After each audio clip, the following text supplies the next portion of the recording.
Tati, par hasard, tu n'as pas besoin d'un bébé? Prends mon petit frère. Il a 5 mois et il a très faim. En entendant cela, la femme s'est retournée et est restée figée en voyant un garçon de 11 ans avec un bébé dans les bras. Abonnez-vous à notre chaîne pour ne pas manquer d'autres histoires émouvantes comme celle-ci et laissez un j'aime sur la vidéo pour continuer à les regarder. Le soleil matinal caressait les façades des immeubles haussmanniens de Lyon, illuminant la place des terreaux où le marché dominical battait son plein.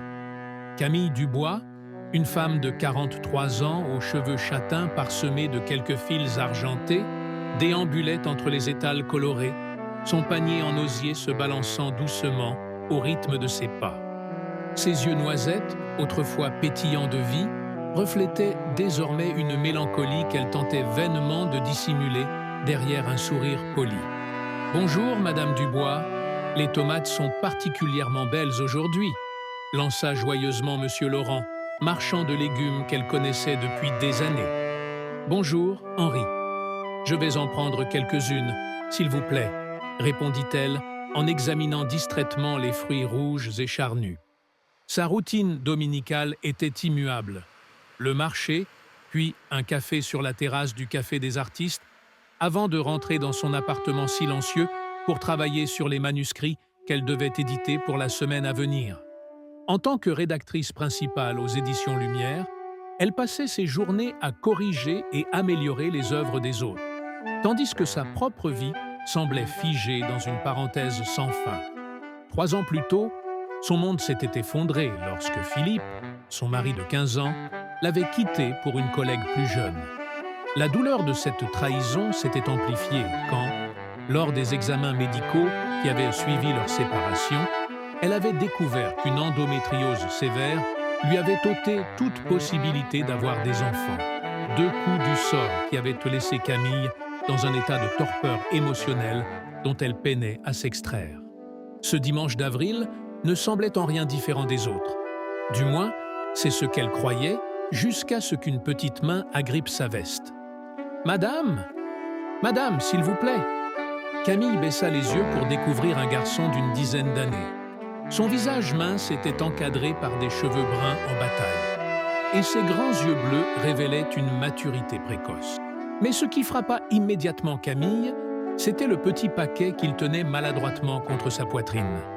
Un bébé, qui ne devait pas avoir plus de quelques mois, emmitouflé dans une couverture élimée. « Est-ce que vous voulez mon frère ?»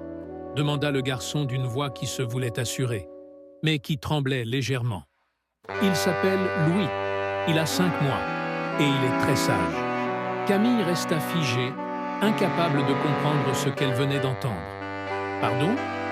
Kate, balbutia-t-elle, regardant autour d'elle pour voir si quelqu'un d'autre avait entendu cette proposition surréaliste. « Maman a dit que je pouvais le donner à quelqu'un qui en voudrait, » expliqua le garçon avec une simplicité désarmante. « Vous avez l'air gentille, et Louis a besoin de quelqu'un de gentil. » Le choc initial cédant la place à l'inquiétude, Camille s'accroupit pour se mettre au niveau du jeune garçon. « Comment t'appelles-tu » demanda-t-elle doucement. « Mathieu » répondit-il simplement. « Et où est ta maman, Mathieu » Le garçon désigna du menton une femme affalée sur un banc à quelques mètres de là. Même de loin, Camille pouvait voir son état. Les vêtements froissés, les gestes désordonnés, le regard vitreux. Marguerite, comme Camille l'apprendrait plus tard, était visiblement sous l'emprise de l'alcool à cette heure matinale. Elle a dit qu'elle ne pouvait plus s'occuper de Louis, continua Mathieu, avec une résignation qui brisa le cœur de Camille. Elle dit qu'il pleure trop et qu'elle n'a pas assez d'argent pour 2 enfants. Alors elle m'a dit de trouver quelqu'un pour lui. Le bébé commença à s'agiter dans les bras de son frère, émettant de petits gémissements. Mathieu tenta maladroitement de le bercer, mais ses bras frêles semblaient peiner sous le poids du nourrisson. « Est-ce que je peux le tenir un moment ?» proposa Camille, tendant les bras. Après une brève hésitation, Mathieu lui confia le petit Louis. Dès qu'elle sentit le poids du bébé contre sa poitrine, quelque chose s'éveilla en Camille, un instinct qu'elle ne soupçonnait pas. Les grands yeux bleus du bébé si semblables à ceux de son frère, la fixaient avec une confiance absolue qui la bouleversa. « Quand avez-vous mangé pour la dernière fois, tous les deux ?» demanda-t-elle à Mathieu, dont les joues creuses et le teint pâle trahissaient une nutrition déficiente. Mathieu haussa les épaules. « Hier, je crois. J'ai donné le reste du lait à Louis ce matin. » Camille sentit une colère sourde monter en elle. Comment une mère pouvait-elle abandonner ainsi ses enfants? Comment la société pouvait-elle laisser deux innocents dans une telle détresse? « Viens avec moi, » dit-elle avec douceur mais fermeté. « Je vais vous offrir un bon repas et nous réfléchirons ensemble à ce qu'il faut faire. » Elle se dirigea vers un stand de crêpes, acheta une crêpe au chocolat pour Mathieu, qui l'engloutit avec une avidité révélatrice de sa faim. Puis, elle l'emmena s'asseoir à la terrasse du Café des Artistes, sous le regard curieux mais bienveillant du serveur qui connaissait bien cette cliente habituelle. « Je m'appelle Camille », se présenta-t-elle enfin. « Et je ne vais pas prendre ton frère, Mathieu, mais je vais vous aider, tous les deux. » La méfiance dans les yeux du garçon était palpable, mais quelque chose dans l'assurance tranquille de Camille sembla l'apaiser légèrement. Alors qu'elle commandait un chocolat chaud pour Mathieu et un café pour elle-même, Camille observait la femme sur le banc, qui n'avait même pas remarqué l'absence de ses enfants. Une décision commençait à germer dans son esprit. Une décision qui allait bouleverser sa vie bien ordonnée, mais qui, pour la première fois depuis longtemps, lui donnait l'impression d'avoir un but. Ce qu'elle ignorait alors, c'était que ce moment, ce choix impulsif de tendre la main à deux enfants perdus, allait déclencher une série d'événements qui mettraient à l'épreuve sa détermination, son courage et sa définition même de ce qu'était une famille. Le soleil déclinait sur Lyon lorsque Camille poussa la porte de son appartement, situé dans un immeuble ancien du quartier de la Croix-Rousse. Mathieu la suivait de près, portant un sac de provisions qu'ils avaient acheté après avoir quitté le café, tandis que Camille tenait toujours le petit Louis contre elle. « C'est ici que j'habite », annonça-t-elle en allumant les lumières du salon. « Ce n'est pas très grand, mais il y a de la place pour vous deux. » Mathieu observait l'appartement avec une curiosité mêlée de méfiance. Ses yeux s'attardèrent sur les étagères chargées de livres, les tableaux au mur, la petite terrasse qui offrait une vue sur les toits de Lyon. Un univers à 1000 lieues de ce qu'il avait connu jusqu'alors. « Où est-ce qu'on va dormir ?» demanda-t-il, ses doigts jouant nerveusement avec la bandoulière de son sac à dos usé. Le seul bagage qu'il avait emporté lorsque Camille leur avait proposé de venir chez elle. Juste pour quelques jours, le temps de trouver une solution. « J'ai une chambre d'amis, » répondit Camille. « Tu pourras y dormir. Et pour Louis, j'improviserai un petit lit avec des coussins pour ce soir. Demain, nous achèterons ce qu'il faut. » Elle déposa doucement le bébé endormi sur le canapé, entouré de coussins pour éviter qu'il ne tombe, puis se dirigea vers la cuisine. « Tu dois avoir faim. Je vais préparer quelque chose à manger. » Mathieu la suivit, restant dans l'encadrement de la porte, comme s'il craignait de trop s'aventurer dans cet espace inconnu. « Vous allez appeler la police ?» demanda-t-il soudain, sa voix trahissant une anxiété qu'il tentait de dissimuler. Camille se figea, une casserole à la main. La question était légitime. En toute logique, c'était exactement ce qu'elle aurait dû faire. Contacter les autorités, signaler le cas de deux enfants apparemment abandonnés par une mère alcoolique. C'était la procédure normale, la chose responsable à faire. « Je ne sais pas encore, Mathieu, » répondit-elle honnêtement. « Pour l'instant, l'important est que vous soyez en sécurité, toi et ton frère. Nous parlerons de tout ça demain, d'accord ?» Le garçon hocha la tête, peu convaincu, mais trop épuisé pour argumenter. Pendant que des pâtes cuisaient, Camille prépara du lait pour le bébé avec la formule infantile qu'ils avaient achetée. Lorsque Louis se réveilla, elle le nourrit maladroitement, redécouvrant des gestes qu'elle n'avait pratiqués que lors de rares babysitting dans sa jeunesse. L'intimité de ce moment, le petit corps chaud contre le sien, les yeux bleus qui la fixaient avec confiance pendant que le bébé tétait avidement le biberon, tout cela éveillait en elle des émotions qu'elle avait enterrées profondément après avoir appris qu'elle ne pourrait jamais porter d'enfant. Tu es doué avec lui, observa Mathieu qui dévorait ses pâtes. Tu as des enfants? Non, répondit Camille, un voile de tristesse passant brièvement sur son visage. Je n'ai pas eu cette chance. C'est pas toujours une chance d'avoir des enfants, murmura le garçon, les yeux baissés sur son assiette. Le cœur de Camille se serra devant cette réflexion amère, prononcée par un enfant si jeune. Que s'était-il passé dans la vie de ses deux frères pour que l'aîné ait une vision si désabusée de la parentalité? Après le dîner, elle improvisa une toilette pour Louis avec une bassine et de l'eau tiède, puis installa Mathieu dans la chambre d'amis, où il s'endormit presque instantanément, épuisé par cette journée riche en émotions. Seul dans son salon, Louis endormi dans un berceau improvisé à ses côtés, Camille prit enfin le temps de réfléchir à la situation. Qu'était-elle en train de faire exactement? Héberger deux enfants inconnus, sans prévenir les autorités, c'était au mieux irresponsable, au pire illégal. Si la mère, Marguerite, se manifestait, elle pourrait être accusée d'enlèvement. Elle devrait appeler les services sociaux dès le lendemain. C'était la seule décision raisonnable. Mais alors, elle imaginait Mathieu et Louis ballottés dans le système, peut-être séparés, peut-être rendus à leur mère, manifestement négligente.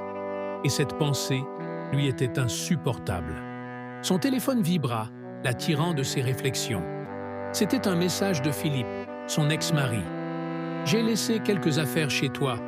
Je passerai les récupérer cette semaine. » Camille soupira. Après 3 ans, Philippe trouvait encore des prétextes pour maintenir un lien, malgré leur divorce et son remariage.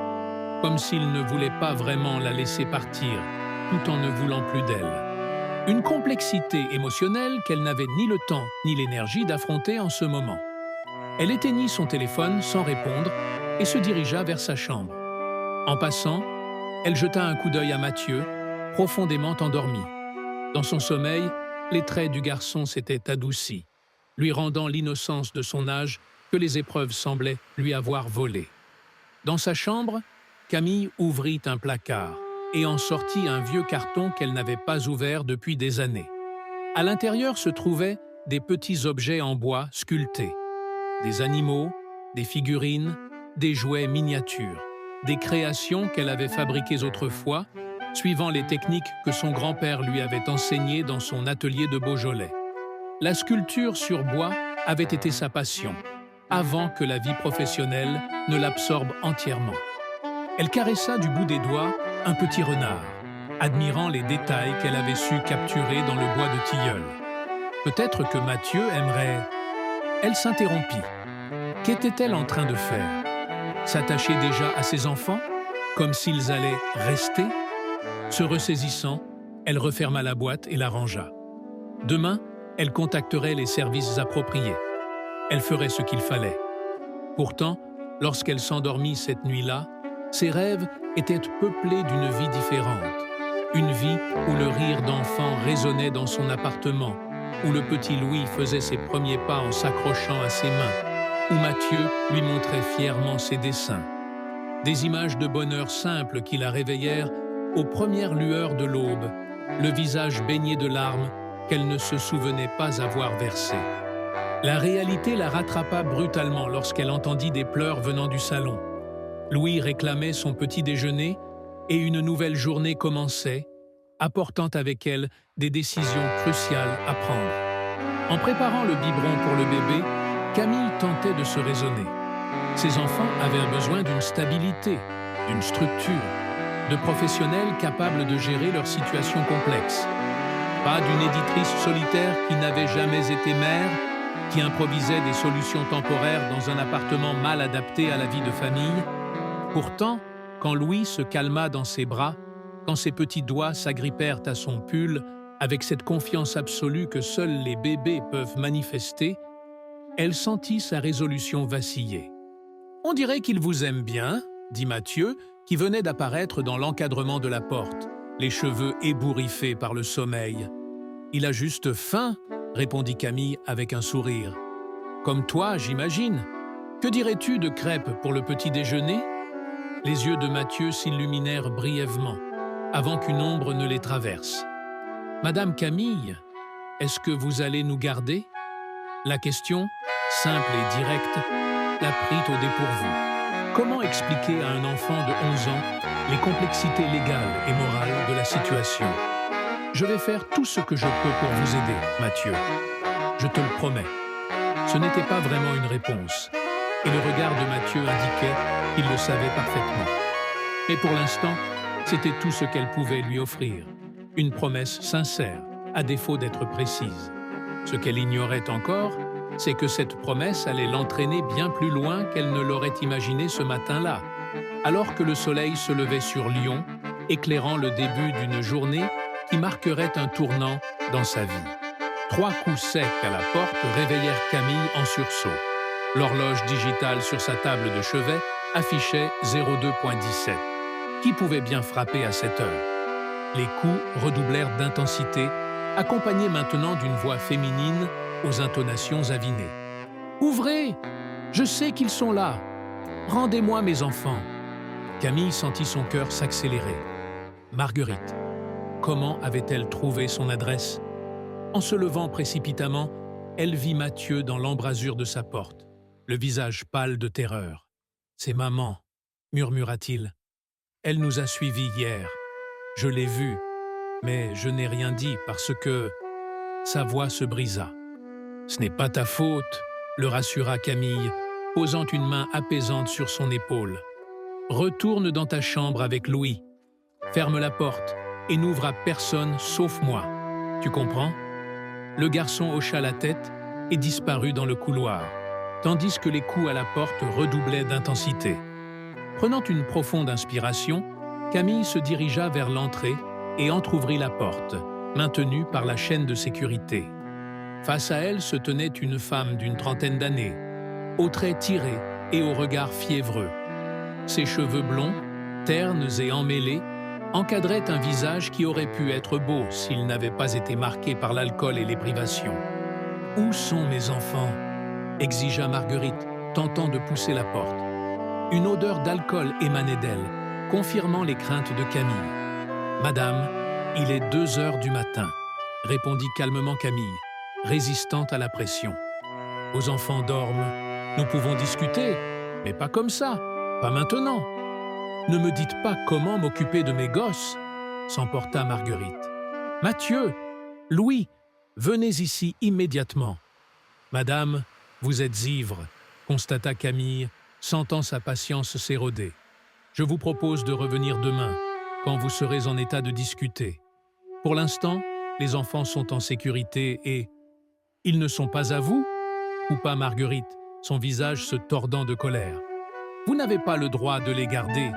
À moins que... Combien? Pardon? Combien vous êtes prête à payer? Articula Marguerite avec un sourire mauvais. Pour les garder, disons 5 000 € et ils sont à vous. Camille recula, choquée par la proposition. Cette femme était prête à vendre ses propres enfants? Partez maintenant, dit-elle d'une voix glaciale. Ou j'appelle la police.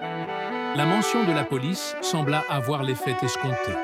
Marguerite vacilla, puis cracha sur le paillasson de Camille. « Vous le regretterez », menaça-t-elle avant de tourner les talons et de disparaître dans la cage d'escalier. Les mains tremblantes, Camille referma la porte et s'y adossa, le cœur battant. Cette confrontation venait de changer la donne. Ce qui n'était qu'une aide temporaire se transformait en quelque chose de beaucoup plus sérieux. Elle ne pouvait pas rendre les enfants à cette femme. Pas après ce qu'elle venait de voir et d'entendre. Dans la chambre d'amis, elle trouva Mathieu assis sur le lit, tenant Louis contre lui. Le bébé, miraculeusement, dormait paisiblement, inconscient du drame qui se jouait autour de lui. « Elle est partie ?» demanda Mathieu d'une voix à peine audible. « Oui !» confirma Camille en s'asseyant à côté de lui. « Elle est partie. Elle va revenir. Elle revient toujours, » murmura le garçon, une sagesse résignée dans ses yeux trop vieux pour son âge. Camille passa un bras autour de ses épaules frêles, sentant à quel point il était tendu. « Quoi qu'il arrive, je ne la laisserai pas vous faire du mal. Je te le promets. » Pour la première fois depuis leur rencontre, Mathieu s'autorisa à se blottir contre elle, à chercher le réconfort qu'un enfant devrait naturellement trouver auprès d'un adulte de confiance. Ce simple geste, cette confiance fragile, était une victoire plus précieuse que toutes celles que Camille avait pu remporter dans sa vie. Au petit matin, après une nuit agitée, Camille prit une décision. Elle appela son bureau pour prendre quelques jours de congé, puis contacta une amie avocate, Clara Moreau, spécialisée dans le droit de la famille. « Tu te rends compte de ce que tu risques ?» s'exclama Clara après avoir écouté son récit. « Garder ses enfants sans autorisation, c'est techniquement un enlèvement. »« Je ne peux pas les rendre à leur mère, Clara, » répondit fermement Camille. « Tu aurais dû la voir hier soir. Elle voulait me vendre ses enfants. »« Les vendre ? Quel genre de mère fait ça ?»« Le genre qui devrait être signalé aux services sociaux, » souligna Clara. « Écoute, je comprends ton inquiétude, mais il y a des procédures à suivre. Tu ne peux pas te faire justice toi-même. »« Je ne cherche pas à me faire justice, » protesta Camille. « Je veux juste protéger ces enfants le temps que le système fasse son travail. Tu sais aussi bien que moi combien de temps ça peut prendre, et pendant ce temps, tu t'attaches à eux, » compléta doucement Clara. « Et eux s'attachent à toi. Et puis quoi? Tu crois vraiment qu'une femme célibataire, sans expérience parentale, va obtenir la garde de 2 enfants qui ont une mère biologique, aussi défaillante soit-elle? Le système favorise toujours les liens biologiques, Camille. » Ces paroles, bien que dures, n'étaient que la vérité. Camille le savait, mais refusait de l'accepter. « Alors aide-moi, » implora-t-elle. « Dis-moi comment faire les choses correctement, comment les protéger légalement. Il doit bien y avoir un moyen. » Un long silence suivit, puis Clara soupira. « D'accord. Retrouve-moi à mon bureau à midi. On va établir une stratégie. Mais je ne te promets rien, Camille.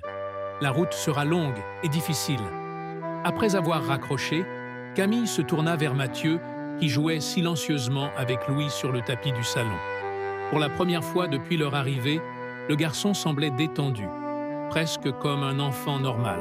« Mathieu, » commença-t-elle doucement, « je dois sortir cet après-midi pour rencontrer quelqu'un qui pourrait nous aider. Est-ce que tu te sens capable de me parler de ta maman? De votre vie avant? Ça pourrait être important pour vous garder en sécurité. » Le visage du garçon se referma instantanément, mais il hocha la tête avec résignation. « D'accord. Mais vous promettez qu'on ne retournera pas avec elle? Je ferai tout ce qui est en mon pouvoir pour que cela n'arrive pas, » promit Camille, sachant qu'elle s'engageait sur un terrain dangereux. Au bureau de Clara, Camille découvrit la complexité juridique de la situation. Sans preuve formelle de maltraitance, sans décision de justice, elle n'avait aucun droit sur les enfants. Si Marguerite portait plainte, c'est elle, Camille, qui risquait des poursuites. La première étape est de signaler la situation aux services sociaux, expliqua Clara. Ensuite, tu peux demander une garde temporaire d'urgence, mais c'est rarement accordé à quelqu'un sans lien familial avec les enfants. Et si je peux prouver que leur mère est négligente, qu'elle a tenté de les vendre? Des accusations graves qui nécessitent des preuves solides, souligna Clara. La parole d'une femme contre celle d'une autre, ça ne suffira pas. Il nous faudrait des témoins, des rapports médicaux attestant de négligence, des preuves d'antécédents. Camille écoutait, de plus en plus découragée.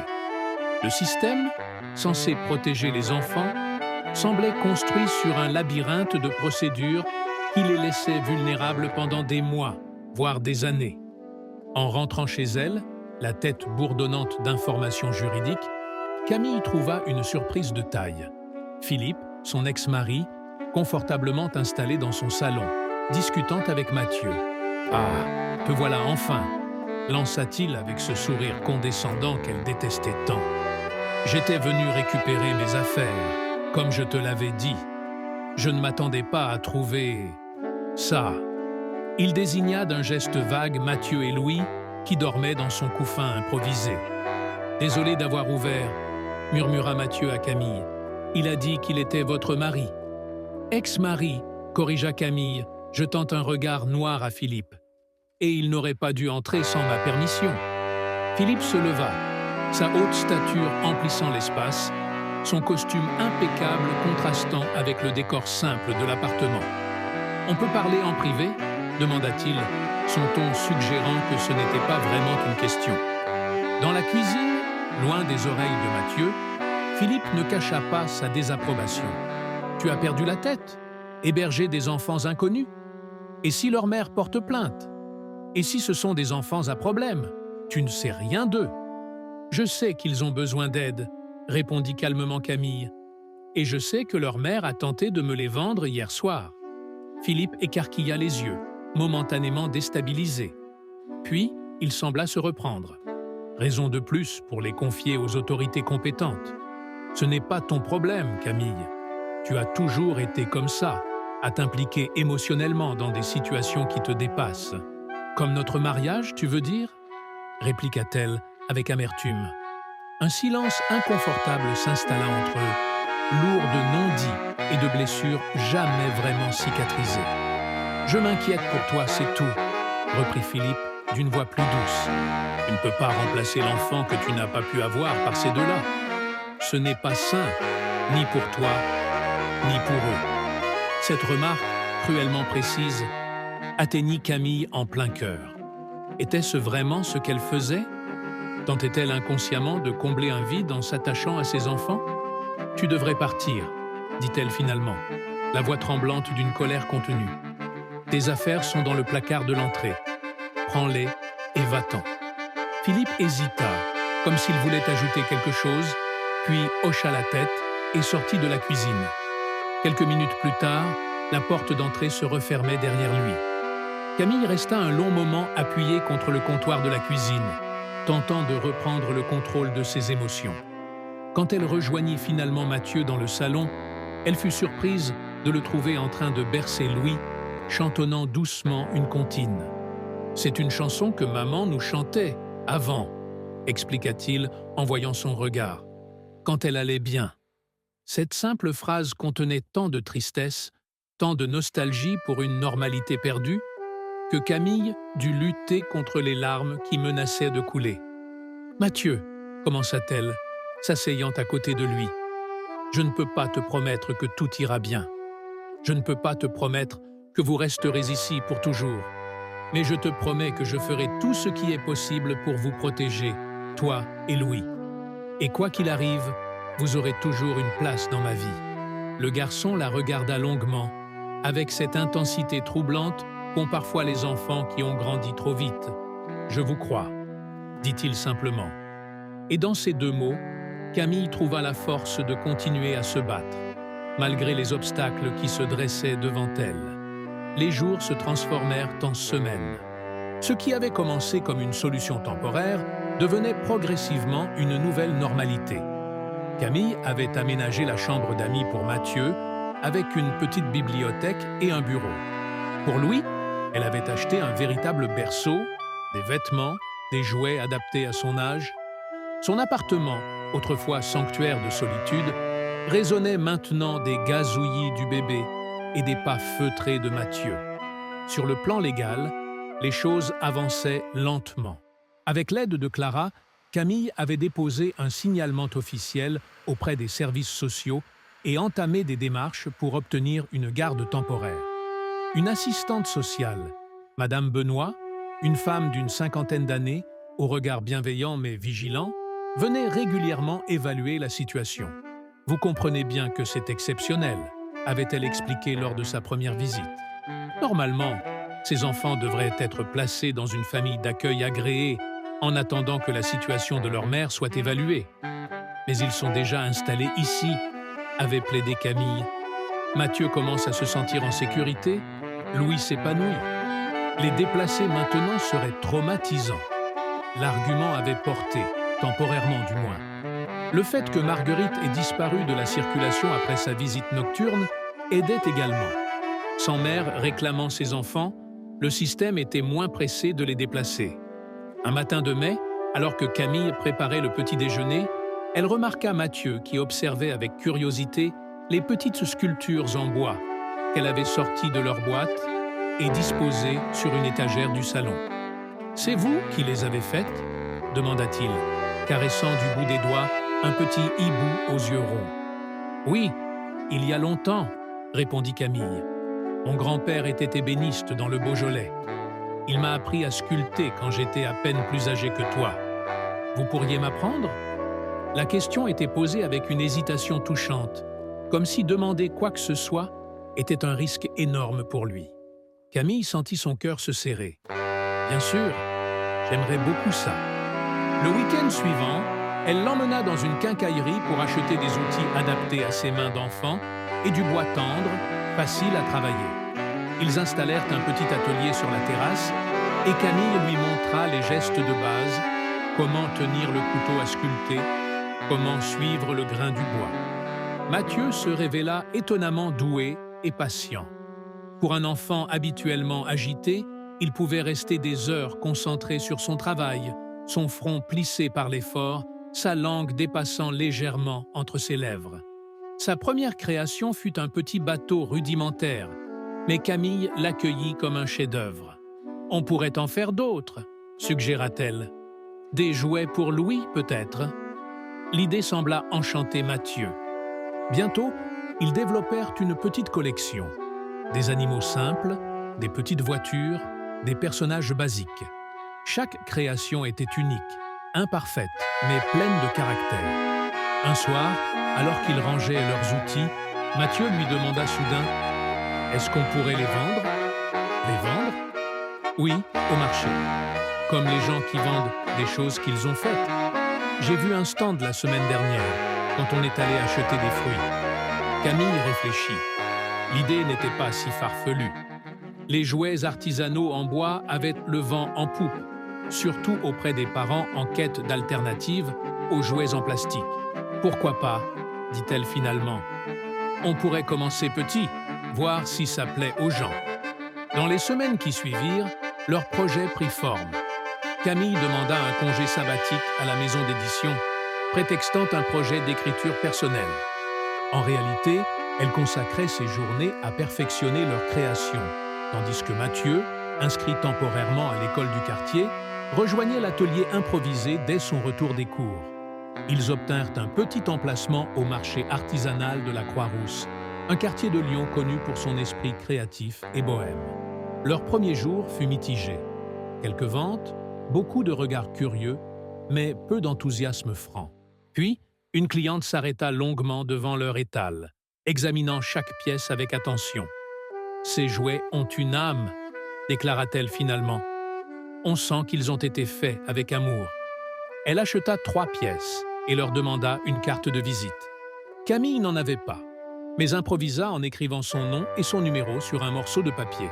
« Les petits bois de Camille et Mathieu », dit-elle en inscrivant ce nom au-dessus de ses coordonnées, jetant un regard interrogateur à Mathieu qui hocha vigoureusement la tête, approuvant ce baptême de leur entreprise naissante.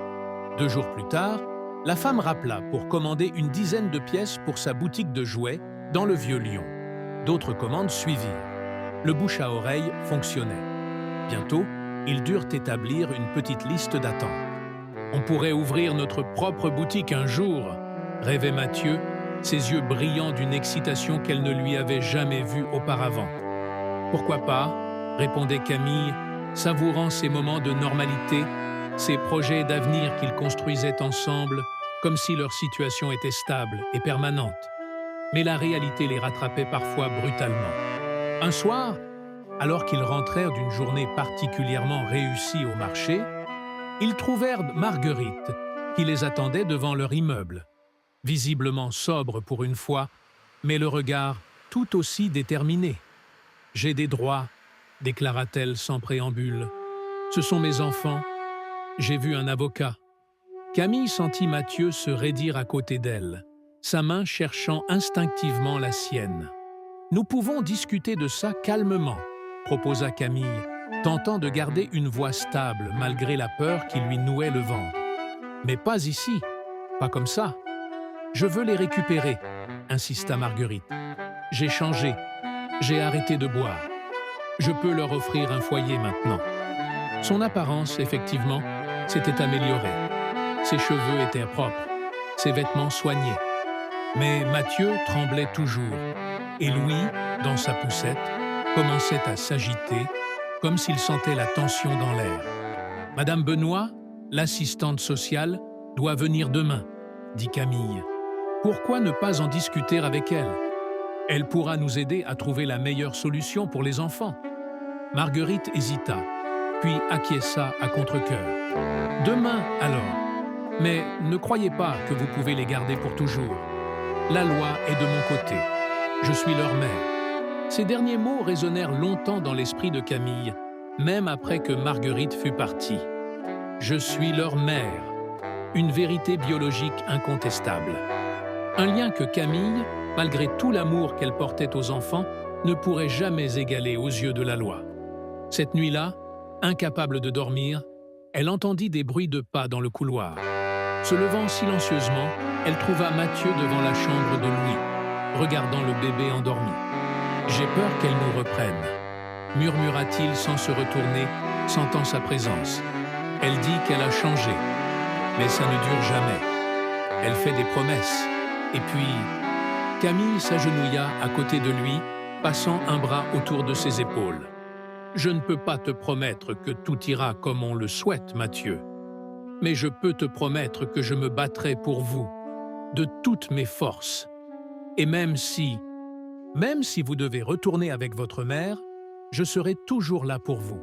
Toujours. » « Ce n'est pas juste, » protesta-t-il, des larmes silencieuses coulant sur ses joues. « Pourquoi c'est elle qui décide? Elle ne nous aime pas comme vous nous aimez. » Comment expliquer à un enfant les complexités du système judiciaire, les préjugés favorisant les liens biologiques, les droits parentaux qui persistaient malgré les défaillances? Comment lui dire que parfois, l'amour ne suffisait pas face à la loi? Il y a beaucoup de personnes qui veulent ce qui est le mieux pour toi et Louis, dit-elle finalement.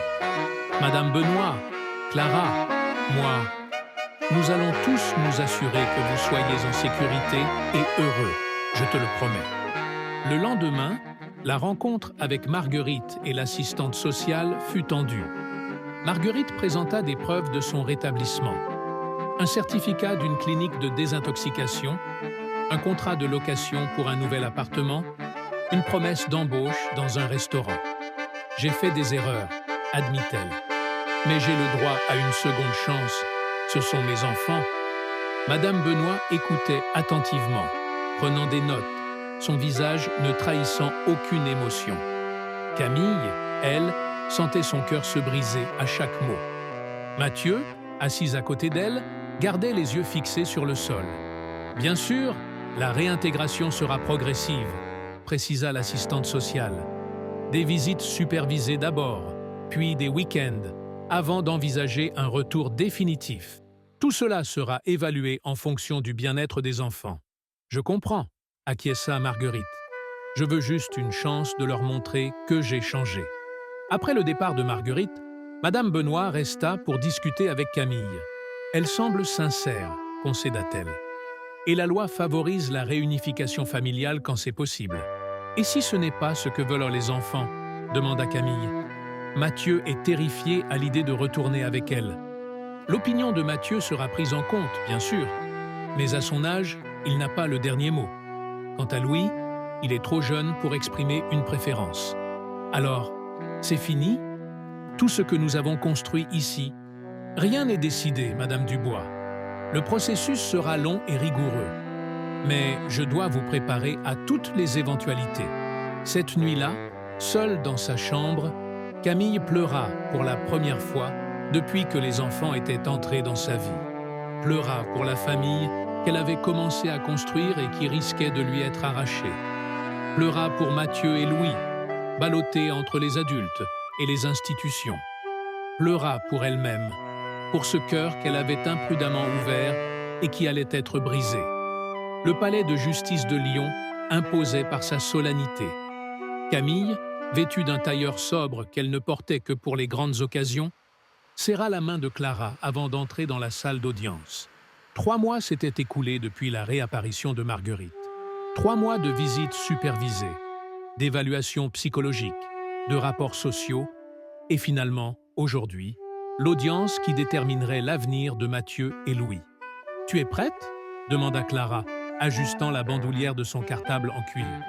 Camille hocha la tête, incapable de parler. Comment pouvait-on être prêt à perdre ses enfants? Car au fil des semaines, malgré tous ses efforts pour se protéger émotionnellement, c'était ainsi qu'elle les considérait, ses enfants. Dans la salle, Marguerite était déjà assise avec son avocat, Maître Fournier, un homme d'une 50aine d'années à l'allure stricte. Elle avait fait des efforts pour l'occasion. Cheveux soigneusement coiffés, maquillage discret, tailleur emprunté ou acheté pour l'occasion. En croisant son regard, Camille fut surprise d'y lire non pas de la haine ou du triomphe, mais une forme de résignation mêlée d'appréhension. Madame Benoît était là également, accompagnée d'une jeune femme que Camille n'avait jamais vue, probablement une stagiaire. Et puis, assis sur un banc à l'écart, Mathieu, sous la garde temporaire d'une assistante du tribunal. Louis, trop jeune pour assister à l'audience, avait été confié à une garderie spéciale au sein du palais de justice. Quand Mathieu aperçut Camille, son visage s'illumina brièvement avant de se refermer dans une expression neutre qu'il avait appris à maintenir ces derniers mois, comme une armure contre les déceptions et les blessures émotionnelles. La juge, Madame Moreau, entra et l'audience commença. Les procédures semblaient se dérouler dans un brouillard pour Camille, qui n'entendait que des bribes de phrases à travers le bourdonnement dans ses oreilles. Oitanan, preuve de réhabilitation substantielle, période de stabilité de 4 mois, liens affectifs créés avec Madame Dubois, l'intérêt supérieur des enfants. Clara présentait leurs arguments avec une éloquence passionnée, soulignant la relation de confiance établie entre Camille et les enfants, la stabilité de leur environnement actuel, les progrès remarquables de Mathieu à l'école depuis qu'il vivait chez elle, le développement harmonieux de Louis. Maître Fournier, de son côté, insistait sur les droits fondamentaux de la mère biologique, sur les efforts considérables de Marguerite pour se reconstruire, sur l'importance des liens de sang. « Ma cliente n'est pas parfaite », concéda-t-il. « Elle a commis des erreurs, mais elle a eu le courage de les reconnaître et de travailler pour les corriger. Nous demandons simplement que la justice lui donne la chance de prouver qu'elle peut être une bonne mère pour ses enfants. » Puis vint le moment que Camille redoutait le plus, l'audition de Mathieu. La juge demanda à ce que la salle soit partiellement vidée, ne gardant que les parties directement concernées et les représentants des services sociaux. Même Marguerite et Camille furent priées de sortir pendant un moment, pour que l'enfant puisse s'exprimer librement. Dans le couloir froid du tribunal, Camille se retrouva face à Marguerite, séparée par quelques mètres seulement. Un silence inconfortable s'installa, que Marguerite finit par rompre. « Je sais ce que vous pensez de moi, » dit-elle doucement. « Et vous avez raison, sur beaucoup de points. J'ai été une mère horrible. » Camille ne répondit pas, surprise par cette admission. « Mais j'essaie de changer, » poursuivit Marguerite. « Vraiment, pour eux, pas pour moi. Parce que malgré tout ce que j'ai fait, je les aime. L'amour ne suffit pas toujours, » répondit finalement Camille. « Et il faut aussi de la stabilité, de la constance, des sacrifices quotidiens. Vous croyez que je ne le sais pas ?» La voix de Marguerite tremblait légèrement. « Chaque jour, je me réveille et je lutte contre l'envie de boire. Chaque jour, je me bats contre moi-même, pour eux. » Pour la première fois, Camille entrevit la complexité de cette femme qu'elle avait jugée si sévèrement. Derrière l'alcoolique négligente se cachait une personne brisée, luttant contre ses démons. La porte de la salle d'audience s'ouvrit, les interrompant. Elles furent invitées à rentrer. Mathieu était toujours assis, son visage pâle mais déterminé. Qu'avait-il dit à la juge? Camille brûlait de le savoir, mais devrait attendre. La juge Moreau prit quelques instants pour consulter ses notes, puis releva la tête, son regard parcourant l'assemblée. « Cette affaire est particulièrement complexe, » commença-t-elle. « D'un côté, nous avons une mère biologique qui, malgré des erreurs graves, fait des efforts considérables pour se réhabiliter. De l'autre, Nous avons une femme qui a offert un foyer stable et aimant à ses enfants quand ils en avaient désespérément besoin. Elle marqua une pause, comme pour souligner la gravité de la décision qu'elle s'apprêtait à prendre. Les rapports des services sociaux sont mitigés. Madame Benoît note les progrès indéniables de Marguerite Lambert, mais souligne également la qualité exceptionnelle de l'environnement fourni par Camille Dubois. Une autre pause. Camille sentait son cœur battre à tout rompre. J'ai également pris en compte l'opinion de Mathieu, poursuivit la juge. Et c'est là que réside peut-être la clé de cette affaire. La juge se tourna vers Mathieu, qui se tenait immobile, ses yeux passant de Camille à sa mère. « Jeune homme, voudrais-tu partager avec tout le monde ce que tu m'as dit tout à l'heure » Mathieu hocha la tête, une détermination nouvelle dans son regard. Il se leva, petit mais digne dans son costume emprunté pour l'occasion.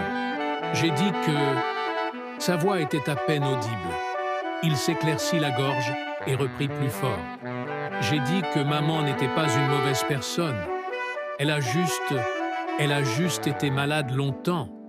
Et quand elle est malade, elle ne peut pas s'occuper de nous. Il prit une profonde inspiration. Mais j'ai dit aussi que Madame Camille, elle nous a aimés tout de suite.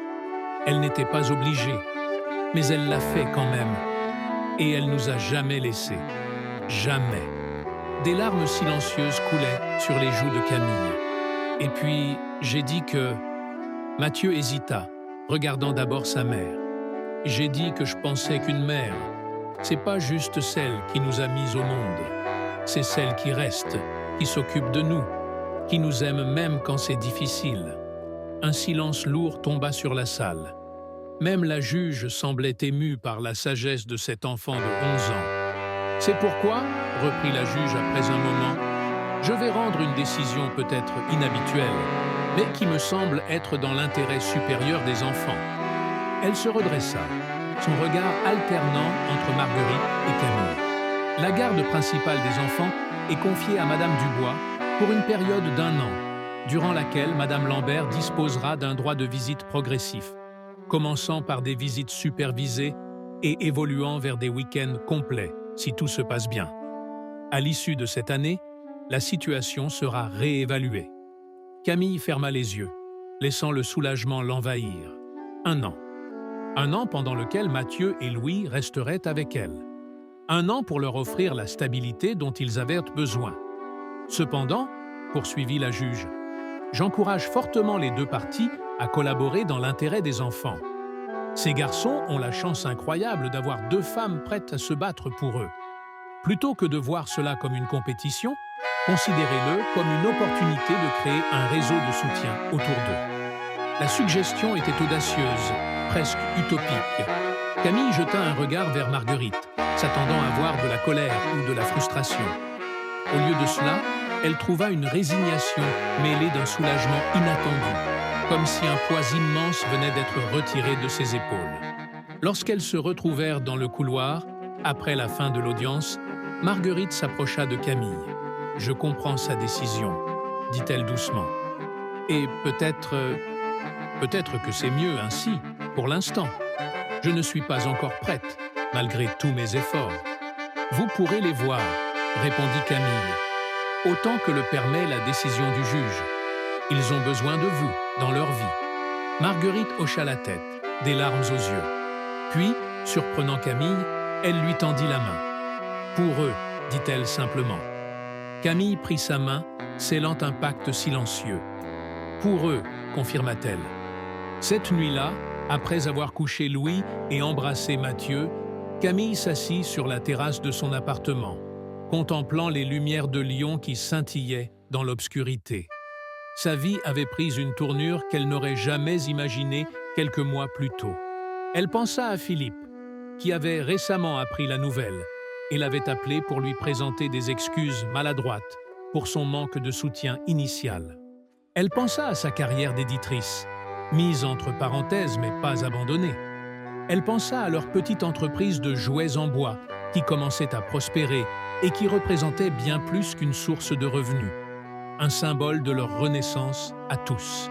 La porte de la terrasse s'ouvrit doucement et Mathieu apparut, enveloppé dans sa robe de chambre. « Tu ne dors pas ?» demanda gentiment Camille.